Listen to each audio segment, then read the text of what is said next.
This is Seid, coach and mentor to positive change agents. This video is on drugs and the higher consciousness, and by the end of this video, you're going to have a lot more clarity and some awareness that's also more empowering.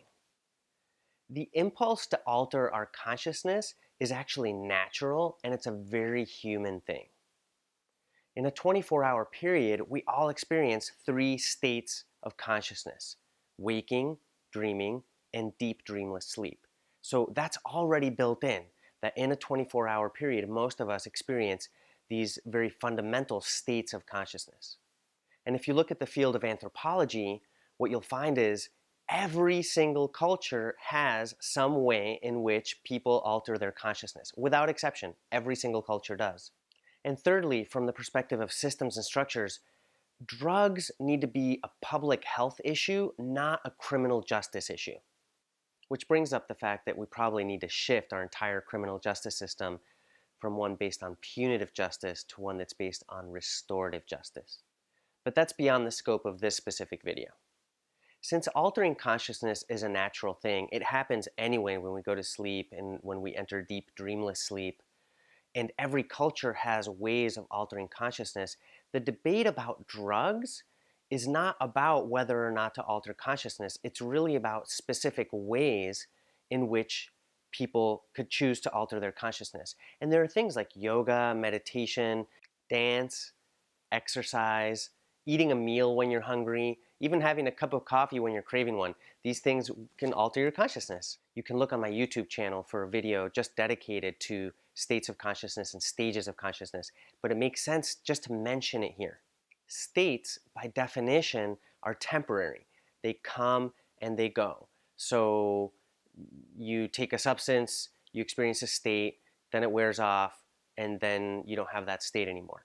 So by definition, they're temporary. Stages, on the other hand, are something that you grow into, usually through practice, but also just through living and learning. We grow into different stages of consciousness, and stages, by definition, become a stable part of your experience. They don't come and go the way that states do. And this is where we get in trouble when we confuse the two. If I keep taking a substance to experience a state, and I think that that's going to get me to a stage, and I just keep ingesting, first of all, there's the issue of physiological toxicity, but second of all, I'm kind of missing the boat. Because what I keep doing is peeking through the window when actually what I'm trying to do is live there. So just be aware of this distinction. That's not to say that states aren't important. States can be super important. And if you've ever had a peak experience, a peak state experience, you know how powerful they can be.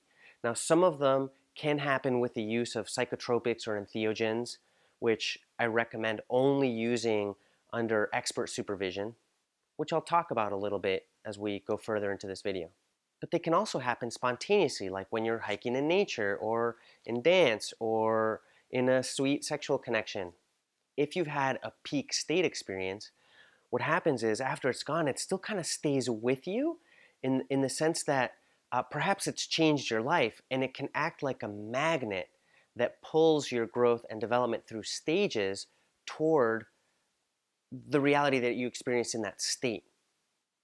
One of the best examples I have for explaining this is a metaphor written hundreds of years ago by a Buddhist sage named Nagarjuna. He talks about a man who grew up in a room completely in the dark and had never seen light, but he was told that there was a poisonous snake in the corner, and so his whole life he lived in this terrible fear.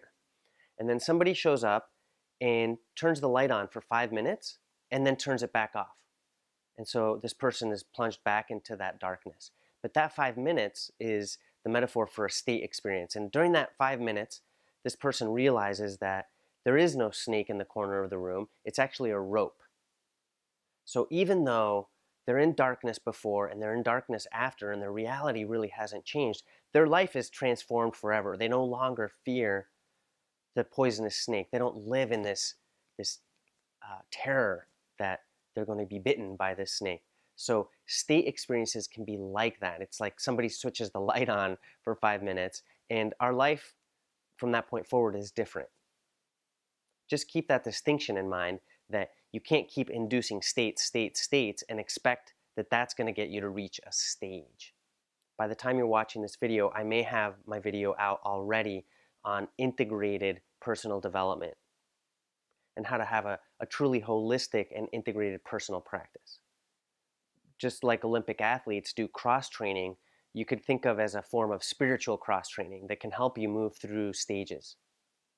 So again, a peak state experience can happen without the use of any substances, even spontaneously, hiking nature, during a sweet sexual connection, yoga, meditation. They happen. But this video is about drugs. In simple terms, what determines your state experience with the use of a psychoactive substance is two things: set and setting. Set is your mindset. So are you feeling resourced inside? Are you anxious? Are you angry? Are you hating on yourself and others? Where are you at internally? For example, are you in a place of perspective and compassion for yourself and others? Another important part of mindset is your motivation. What's your volition for taking this substance? What's your intention? Are you trying to get away from something? Are you trying to hide from something or numb out and not look at something? Is your volition conscious and deliberate? And the setting is also key. So are you in a place that's going to be stressful or going to be distracting? Or are you in a place that's going to be peaceful, conducive, supportive for the kind of experience that you want to have? So that's set and setting, and these two are key. When you look at pre-modern cultures that use psychoactive substances, whether it's magic mushrooms or peyote or ayahuasca, or you name it, you find some important characteristics. First and foremost is the intention with which people are taking these substances. It's never to run away or to escape or to rebel or to hurt yourself or hurt others. It's always used in a way that reinforces the individual and reinforces the group. And the second characteristic that's really important that you find in pre-modern cultures is that the use of these substances is always done under the guidance of someone who's expert by virtue of their own experience.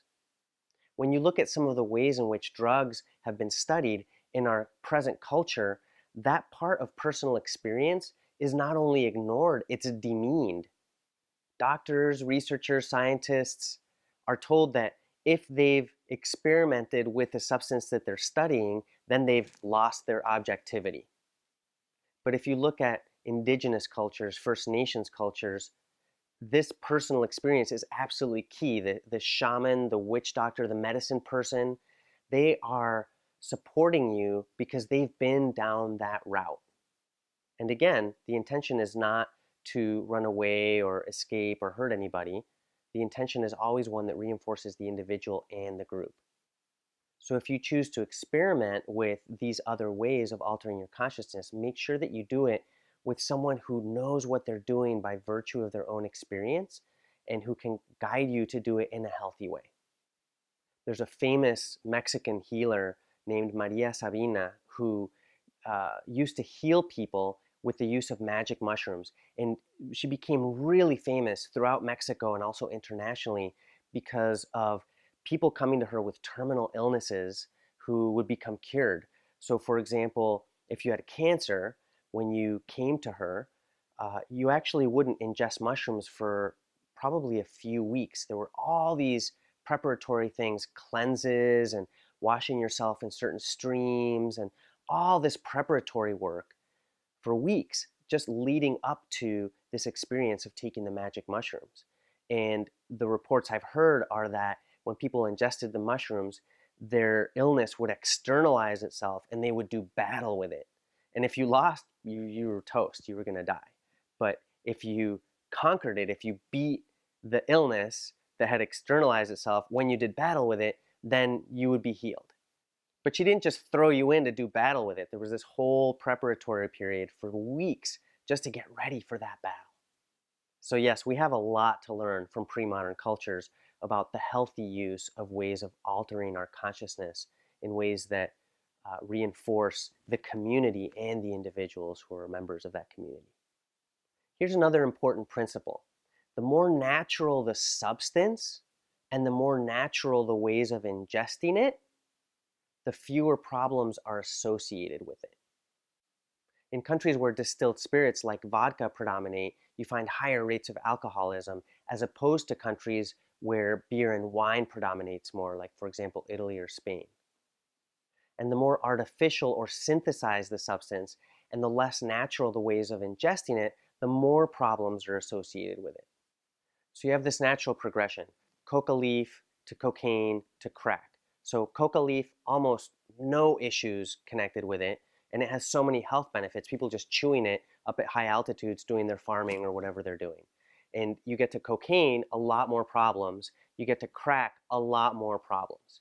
Similarly with the opium poppy, you go from the opium poppy to morphine to heroin. As you go down that progression, and the less natural the forms of ingestion, and a lot more problems associated for personal health and also for societal health. So rye whiskey and rye bread have almost nothing to do with each other, and they both come from rye. That's how different coca leaf is from cocaine or crack. Totally different. As big a difference as rye bread and rye whiskey. So again, don't confuse your states and your stages. Don't keep trying to induce a state thinking that you're going to reach a stage. Be mindful of your set and your setting. And remember to always vote for politicians, or if you run for office, and please do run for office, remember that drugs are a public health issue, not a criminal justice issue.